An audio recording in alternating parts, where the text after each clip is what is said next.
ఈ కటింగ్ చేయాలండి. లోపల నీరు కొమ్మ, ఎండు పుల్ల, జంబోర కొమ్మ ఇవి వేసి చిన్న చిన్న కొమ్మలన్నీ కట్ చేస్తే గాలి బాగా వీస్తుంది, చెట్టు విపరీతంగా పెరిగి ఎక్కువ దిగుబడి ఇస్తుందండి. రైతు వాళ్ళకి చాలా వినియోగించుకోవడానికి ఉపయోగపడుతుందండి. ఎందుకు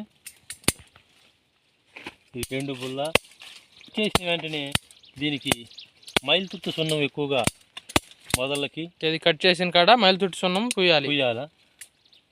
అప్పుడు నీకు చీమలు ఎక్కకుండా ఉంటాయండి, ఇన్ఫెక్షన్ కాకుండా ఉంటుంది ఆ చెట్టుకి. అది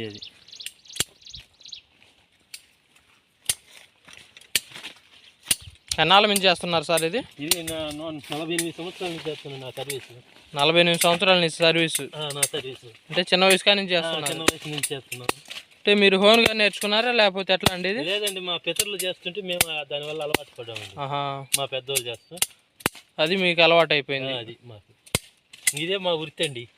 ఇవే చెట్ల లేకపోతే వేరే చెట్లు ఏమైనా చేస్తారా? బత్తాయి, మామిడి, జామ, సపోటా, మరి యాపిల్ కూడా ఇలాంటివి చేస్తామండి. అన్ని రకాల చెట్లు చేస్తారా? రాయన్ ఫ్రూట్స్ కూడా బాగా చేస్తామండి. ఇదండి, ఇలా చేసుకుంటే రైతులకు చాలా దిగుబడి వస్తుందండి. చెట్టు విపరీతంగా పెరిగి గుబుర్లు మనకు దిగుబడి రావడానికి అవకాశాలు బాగుంటాయి. అవునవునండి. Okay thank you sir.